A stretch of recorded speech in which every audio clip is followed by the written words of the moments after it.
Hey first grade, I am back and we are going to read Junie B. Jones and That Meanie Jim's Birthday, and today we're on chapter 7, and this chapter is called My Story This Time by Junie B. Jones.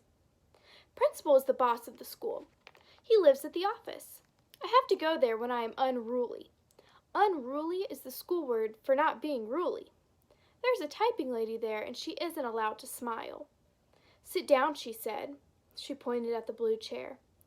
Yeah, only I don't actually like to sit there. Remember that? 'Cause that's where the bad kids sit, and I'm not even bad, I explained. I explain that to her every time I go there. The typing lady leaned over to the counter at me. She made her face look scary. Sit down, she said. Sat down, then I pulled my frog jumper over my face so nobody could see me. Pull your skirt back down, said the typing lady. Yeah, only I'm actually allowed to do this, 'cause I have on tights, I said. See them? They are green with little tadpoles on them. Just then I heard Principal's voice. Well, well, Junie B. Jones. What a surprise, he said. My mouth dropped all the way open. Hey, I hollered from under my dress. How did you know it's me under here? 'Cause you can't even see my face. Lucky guess, said Principal. After that, I uncovered my head, and me and him went in his office. I climbed up in the big wood chair. Principal looked very tiredish. He rubbed the side of his baldy head. Okay, let's hear it. What's your story this time? He said. I sat up straight and tall. My story this time by Junie B. Jones. Once upon a time, I didn't get invited to a meanie boy's birthday, and I am the only one in all of room 9 who isn't going. So that's how come. I was moving today. Only Mother brought me to school very stiff, and then I was a buzzing bee. Only Crybaby William is a squealer, and Lucille won't be a good twin, and so then Mrs. yelled at me, and that's how come I had to twist that Jim's head, and now I am sitting here in this big wood chair. Folded my hands in my lap. The end.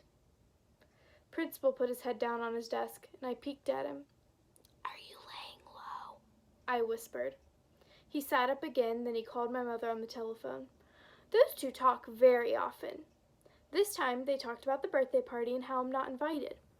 After he hung up, Principal looked nicer at me. I guess sometimes we grown-ups think we're the only ones with problems, he said. We forget that even when you're little, life can be tough, can't it, Junie B. Jones? Yes, I said. Life can get your goat. After that, me and him went out of his office and he lifted me into the blue chair again. I want you to wait here a minute, he said. There's someone I have to talk to before I can get this settled. Yeah, only guess what? I don't actually want to sit in this chair, I explained, on account of this is where the bad kids sit, and I'm not even bad.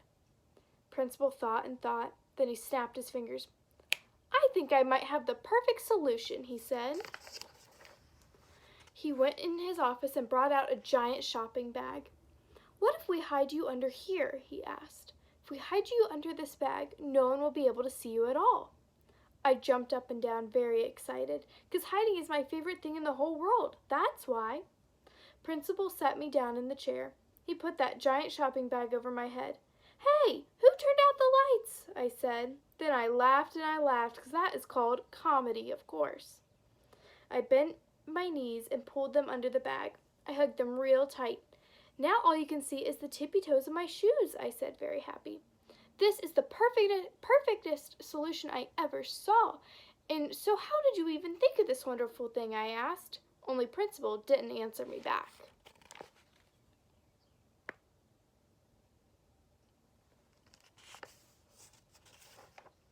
Because he probably went back to his office already. And after that, I hid it inside my bag. Hid it a really long time. It was a jillion years, I think. Guess what?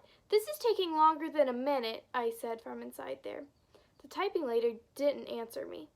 Yeah, only guess what else? My knees are very bent and squished in here, I said. So this isn't good for my circulation, probably.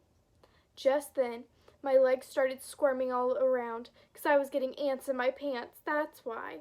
Hey, doesn't anybody have ears? Get me out of here right now, 'cause I'm at the end of my rope in this thing. Plus also, I'm getting ants in my... All of a sudden, someone yanked the bag right off my head. It was a scary typing lady. "Pants," I said very soft. She took me back into Principal's office, and guess what? That Jim was in there. He was sitting in the big wood chair, and Principal was frowning at him. "Junie B, our friend Jim here has something he wants to say to you. Don't you, Jim?" asked Principal. That meanie Jim didn't answer, kept on looking at his feet. Principal tapped his fingers. "We're waiting, Jim," he said. Then that Jim did a huffy breath, and he said the words, "I'm sorry." Principal raised up his eyebrows. "Sorry for what, Jim? Tell Junie B what you're sorry for." That Jim stared at his feet some more. "Sorry I didn't give her an invitation to my party," he said, very grumpy. "But your mother told you to, didn't she, Jim?" said Principal. "Your mother told you to give an invitation to every single person in your class, but you got mad at Junie B and you decided not to give her one. Isn't that right?" That meanie boy did his shoulders up and down. "I guess," he said real soft. Principal crossed his arms. "And so what are you going to do to correct the problem?" he asked. That Jim waited and waited. Then, all of a sudden, he got out from his chair and he holded out an invitation to me.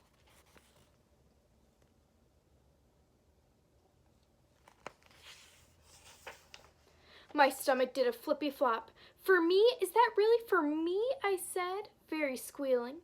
Then I snatched that thing right out of his hand and I zoomed all around the room. "Oh boy," I said, "it's really for me, it's really for me. So now I'm not the only one." I zoomed all around the big wood chair. Principal looked nervous of me. He hurried up and opened his door, then I zoomed right out of there, and I didn't stop till I got to room 9.